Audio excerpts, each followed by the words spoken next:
नमस्कार, HNA news में आपका स्वागत है। मैं हूं आपके साथ नम्रता शर्मा। आइए नजर डालते हैं खबरों पर।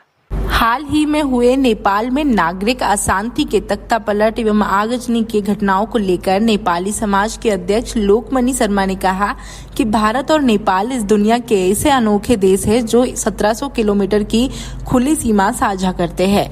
दोनों देशों के नागरिक बिना पासपोर्ट वीजा के एक दूसरे के क्षेत्र में निर्बाध आवाजाही कारोबार करते हैं। पशुपतिनाथ मंदिर, जनकपुर धाम जैसे तीर्थ दोनों को धार्मिक सामाजिक रूप से जोड़ते हैं।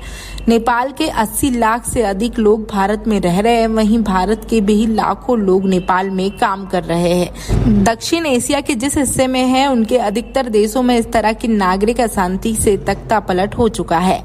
ये गंभीर खतरे की आहट है। नागरिकों को सोचना होगा कि सरकारों के खिलाफ इस तरह का आक्रोश प्रदर्शन उनका ही नुकसान कर सकता है। सत्ता परिवर्तन के लिए संविधान के दायरे में ही काम करना होगा, इसी में सभी का भला है। भारत में नागरिकों और सरकार दोनों को इस विषय में सोचना चाहिए ताकि इस तरह की नौबत ना आए।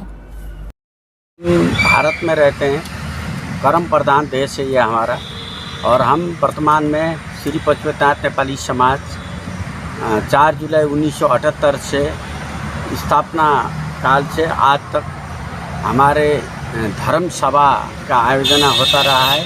सांस्कृतिक कल्चर, दो देश के बीच मेल प्रेम के कार्यक्रम होते हैं। मैं सभी श्री पशुपतिनाथ नेपाली समाज के पदाधिकारी, पूर्व वर्तमान एरिया प्रकोष्ठ सभी महिला सबका मैं आभार व्यक्त करता हूँ। और भारत में मीडिया तंत्र और सामाजिक तंत्र और अंबेडकर नीति आयोग जो दोनों देशों के मेल मिलाप के लिए रहने की, दोनों देशों के बीच आवागमन की 1732 किलोमीटर का खुला सीमा के साथ मैं भारत और नेपाल दोनों देश का मेल प्रेम हो, इसकी आपको शुभकामना देता हूँ। धन्यवाद। और आपने क्वेश्चन जो किया वो एक इस समय जटिल क्वेश्चन है। हमारे 16-15 साल पहले ही नेपाल आज़ाद हुआ था। राजाओं का शासन रहा, राणाओं का शासन रहा। उसके बाद लोकतंत्र स्थापना हुआ। लोकतंत्र स्थापना होने के साथ साथ ये भारत एक लोकतांत्रिक गणराज्य होने के नाते छोटा भाई बड़ा भाई बन के रह रहे हैं।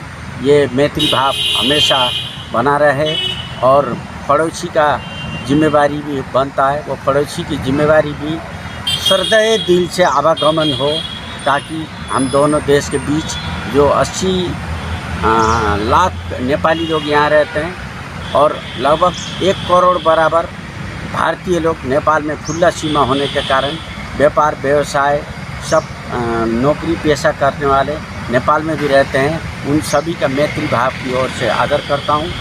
और ये भाद्रो 23-24 को जैन जी ग्रुप ने एक प्रोग्राम लेके आए भ्रष्टाचारी मुक्त नेपाल बनाने के लिए।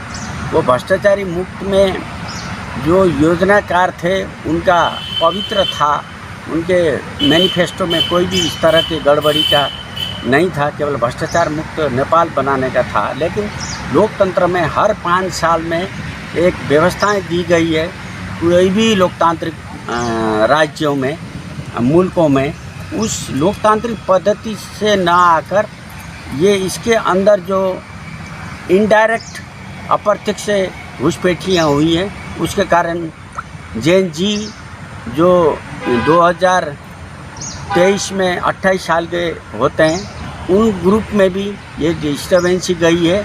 और कोई भी सिंबल को आकाश में पतंग उड़ती है तो उसकी चरखी धरती में रहती है, कंट्रोलर के हाथ में रहती है। वो कंट्रोलर में थोड़ा सा कन्फ्यूजन होने के कारण जो सत्ता परिवर्तन हुआ, उस सत्ता परिवर्तन में हमारे माताएं बहनें, नेपाल के युवा जो जैन जी और दूसरे लोग जो स्वर्ग धोरण प्राप्त हुए, उन सभी का मैं श्रद्धांजलि देता हूँ भारत की एक नेपाली समाज की हैसियत से। और घायते जो बीमार हैं, जो छत बिछत हुए अस्पताल में भर्ती हैं, उनको शीघ्र स्वास्थ्य की कामना करता हूँ।